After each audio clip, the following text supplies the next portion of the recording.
Hi guys, welcome in this new video. आज हम सीखेंगे किस तरीके से हम डेटा को शॉर्ट करके उसमें सब टोटल्स निकालते हैं।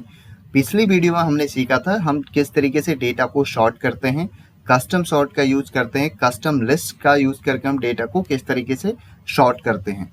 सो गाइस, आज हमारे पास कुछ यहाँ पे डेटा है जिसमें आपको division, region, app and actual sales मिलेगी। हमें क्या करना है, सबसे पहले मैं क्या करूंगा, इस डिवीजन, रीजन और ऐप तीन के तीनों को मैं यहाँ पे सब टोटल इनका निकालने के लिए शॉर्ट कर दूंगा और उसके बाद में डिवीजन का सब टोटल निकालूंगा और डिवीजन के बाद में रीजन का सब टोटल निकालूंगा और उसके बाद में आपका इन सभी को रिमूव करके भी दिखाऊंगा। सो सबसे पहले हम क्या करते हैं, यहाँ पे मैं राइट क्लिक करता हूँ इस डेटा के अंदर में और मैंने सॉर्ट किया। यहाँ पे मैं जाऊंगा कस्टम सॉर्ट में। कस्टम सॉर्ट में जाने के बाद गाइस मैं क्या करूंगा, यहाँ पे मैं सेलेक्ट कर देता हूँ डिवीजन और A to Z इसको रहने देता हूँ। उसके बाद एक और लेबल में ऐड करूंगा और इसमें मैं लिख दूंगा यहाँ पे रीजन में सेलेक्ट कर लूंगा। एक और मैं यहाँ पे लेबल ऐड करूंगा और उसमें मैं यहाँ पे सेलेक्ट कर लूंगा ऐप। मैंने तीन के तीन लेबल्स यहाँ पे ऐड कर दिए हैं। उसके बाद मैं इसको ओके कर देता हूँ। अब ओके जब मैं करूंगा तो आप देखेंगे यहाँ पे डिवीजन वाला आपका पहले शॉर्ट हो चुका है, उसके बाद आपका रीजन शॉर्ट हो चुका है और उसके बाद आपका ऐप शॉर्ट हो चुके हैं। तो सबसे पहले आप अगर देखेंगे यहाँ पे मैं स्क्रॉल डाउन करूंगा तो आपको मिलेगा सबसे पहले आपका A to Z में गेम आ रहे हैं, फिर प्रोडक्टिविटी और उसके बाद आपका यूटिलिटी आ रहा है सबसे नीचे। इसी तरीके से गेम के अकॉर्डिंग आपका क्या हुआ, रीजन पहले A to Z शॉर्ट हुआ है, फिर उसके बाद आपका प्रोडक्टिविटी में आपका क्या हुआ है, A to Z शॉर्ट हुआ है आपका रीजन, और इसी तरीके से आपका ऐप वाला कॉलम भी शॉर्ट हुआ है। अब गाइज हम सबसे पहले क्या करेंगे, डिवीजन वाले कॉलम का सब टोटल निकालेंगे। मैं चाहता हूं कि जो गेम है उनका टोटल यहाँ पे सब टोटल निकल जाए, उसके बाद प्रोडक्टिविटी का और उसके बाद आपका यूटिलिटी का। तो उसके लिए मैं क्या करूंगा, डेटा टैब में जाऊंगा सबसे ऊपर यहाँ पे, और यहाँ पे जाने के बाद आपने लास्ट में आउटलाइन वाले ग्रुप में जाके सब टोटल को सिलेक्ट करना है। इस पर आप क्लिक करेंगे तो यहाँ पे आपको सारे के सारे सब टोटल्स दिखाई देंगे जो आप ऐड कर सकते हैं। तो सबसे पहले आपने क्या करना है, ऊपर आपने फर्स्ट वाले में डिवीजन रहने देना है यहाँ पे, और यहाँ नीचे यूज फंक्शन आपको क्या करना है, काउंट सम एवरेज, इसमें से हमें सम निकालना है और उसके बाद किसका सम निकालना है, एक्चुअल सेल का। तो इसको हम एज इट इज रहने देंगे।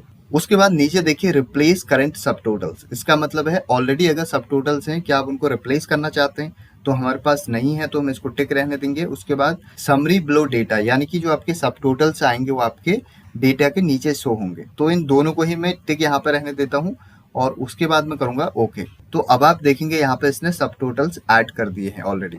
अगर मैं 1 में यहाँ पे क्लिक करता हूँ तो यहाँ पे ये टोटल ग्रैंड टोटल दिखाई दे रहा है सभी का। उसके बाद 2 में क्लिक करता हूँ तो ये आपको दिखाई दे रहा है गेम का टोटल इतना है, प्रोडक्टिविटी का इतना है, यूटिलिटी का इतना है, ग्रैंड टोटल इतना है। और 3 पे हम क्लिक करेंगे तो सारे का सारा डेटा आपको शो हो जाएगा। अब देखिए जब मैं इसको नीचे स्क्रॉल डाउन करूंगा तो आपको क्या दिखाई देगा, यहाँ पे गेम का सब टोटल इसने ऐड कर दिया है। इसी तरीके से नीचे इसने प्रोडक्टिविटी का और उसके बाद आपका यूटिलिटी का भी इसने ऐड कर दिया है और नीचे आपको टोटल ग्रैंड टोटल भी शो हो रहा है। सो गाइज, इस तरीके से हमने डिवीजन का सब टोटल यहाँ पे निकाल दिया है। अब इसी तरीके से हम रीजन का सब टोटल निकालना चाहते हैं। मैं चाहता हूँ कि पहले आपका रीजन का ये वाला सेक्शन जिसमें कि आपका एशिया में कितना टोटल, यहाँ पे कितने एक्चुअल सेल हुई है उसका सब टोटल निकले, फिर ऑस्ट्रेलिया में निकले। इसी तरीके से अलग अलग जो हमारे रीजन है उनमें सभी का सब टोटल यहाँ पे निकल जाए। तो उसके लिए मैं क्या करूंगा, फिर से डेटा टैब में जाऊंगा और सब टोटल में जाऊंगा यहाँ पे। अब यहाँ पे मैं डिवीजन की जगह पे रीजन सेलेक्ट करूंगा और उसके बाद आपको एक्चुअल सेल को ऐसे ही रहने देना है। अब नीचे देखिए रिप्लेस करंट सब टोटल्स, हमें रिप्लेस नहीं करने हैं तो मैं इसको यहाँ से अनटिक कर देता हूँ और उसके बाद मैं इसको ओके करता हूँ। तो अब आप देखेंगे आपके जो सब टोटल्स हैं रीजन के भी निकल चुके हैं। यहाँ पे एशिया रीजन का सब टोटल निकल चुका है। इसी तरीके से आप स्क्रॉल डाउन करेंगे तो आपको ऑस्ट्रेलिया का मिलेगा, फिर आपको यूरोप का मिलेगा, नॉर्थ अमेरिका का मिलेगा। तो इस तरीके से हमने यहाँ पे सभी में सब टोटल्स ऐड कर दिए हैं। अब देखिए ऊपर अगर आप फोर्थ पे भी क्लिक करेंगे तो ये सेम ही डेटा आपको यहाँ पे शो होगा। बेसिकली गाइस क्या होता है, सब टोटल का फॉर्मूला क्या होता है, देखिए मैं यहाँ पे क्लिक करता हूँ इस पे, यहाँ पे तो ऊपर आपको दिखाई देगा सब टोटल ब्रैकेट ओपन 9, उसके बाद कॉमा और ये रेंज इसने सेलेक्ट की है, ये वाली टोटल, ये वाली रेंज।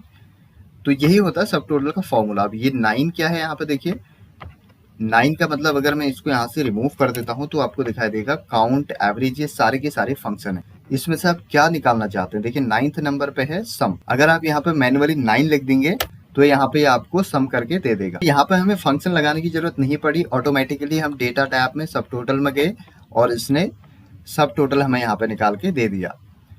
अब उसके बाद देखिए गाइस, अगर हमें इस सब टोटल को रिमूव करना है तो उसके लिए हमें क्या करना होगा, यहाँ पर हम जाएंगे और रिमूव ऑल में करेंगे तो यहाँ से आपके सारे के सारे सब टोटल्स रिमूव हो जाएंगे। अब देखिए एक और ऑप्शन यहाँ पे है। मान लीजिए मैं क्या करता हूँ, यहाँ पे मैं डिवीजन वाले जो सब टोटल्स हैं, ये वाले जो हैं, सॉरी मैं रीजन पे ही रहने देता हूँ और इस बार मैं इसको क्लिक कर देता हूँ रिप्लेस करंट सब टोटल। तो ये क्या करेगा, जो हमारे डिवीजन वाले सब टोटल्स थे उनको रिप्लेस कर देगा। मैं ओके करूंगा तो आप देखेंगे अब आपका जो डिवीजन वाला सब टोटल है वो आपका यहाँ से हट चुका है। अब देखिए मैं क्या करता हूँ, एक और ऑप्शन वहां पर हमें दिखाई दे रहा है, पेज ब्रेक बिटवीन ग्रुप्स। अभी जितने भी ग्रुप्स बने हैं मैं इन सभी को अलग अलग पेज में ब्रेक कर दूंगा। तो उसके लिए मैं इसको क्लिक करूंगा और उसके बाद ओके कर दूंगा तो आप देखेंगे सभी के अलग अलग पेजेस यहाँ पे बन जाएंगे। अगर आप इसको प्रिंट में जाके देखते हैं, मान लीजिए आपको इन सभी को अलग अलग पेजेस में प्रिंट करना है तो उसके लिए आप क्या करेंगे, मैं फाइल में जाऊंगा और प्रिंट में जाऊंगा और यहाँ पे जाके आप देखेंगे आपको यहाँ पे दिखाई दे रहा है प्रीव्यू में इस तरीके से आपका एक पेज ये है, उसके बाद अगला पेज आपका ये है, उसके अगला ये है, बट इसमें फर्स्ट पेज को छोड़ के और सभी की हेडिंग्स जो है वो मिसिंग है। तो इन सभी में हेडिंग्स आए उसके लिए हमें क्या करना होगा, मैं बैक जाता हूँ यहाँ पे और अब मैं जाऊंगा पेज लेआउट। पेज लेआउट पर हम क्लिक करेंगे और उसके बाद हम जाएंगे प्रिंट टाइटल में, यहाँ पे हम जाएंगे और उसके बाद यहाँ पे ऑटोमेटिकली आपको शीट वाले ऑप्शन पे लेके जाएगा जहाँ पे आपने रोज टू रिपीट एट टॉप इस पे क्लिक करना है और हमें कौन सी वाली रो चाहिए, ये हेडिंग वाली। इसको हमने सेलेक्ट किया और उसके बाद मैं इसको ओके कर देता हूँ। अब हम जब प्रिंट प्रीव्यू में देखेंगे यहाँ पे जाके तो आप देखेंगे सभी की सभी पेजेस पे आपको हेडिंग्स शो होंगी। मैं नीचे अगर करता हूँ तो देखिए सेकंड वाले पे भी हो रहा है, थर्ड पे भी हो रहा है, फोर्थ पे भी हो रहा है, सभी पे हो रहा है। तो इस तरीके से गाइज हम यहाँ पे हेडिंग्स भी ऐड कर सकते हैं। अब मान लीजिए मुझे इन सभी के सभी जो सब टोटल्स मैंने ऐड किए थे इनको रिमूव करना है। मैं डेटा वाले टैब में जाऊंगा, सब टोटल में जाऊंगा यहाँ पे और रिमूव ऑल पे क्लिक करूंगा तो आपका टोटल का टोटल जो सब टोटल्स थे वो रिमूव हो जाएंगे। सो गाइज ये था आज का वीडियो। आई होप आपको ये समझ में आया होगा। If you like please subscribe and share it with your friends. Have a great time ahead. Bye bye.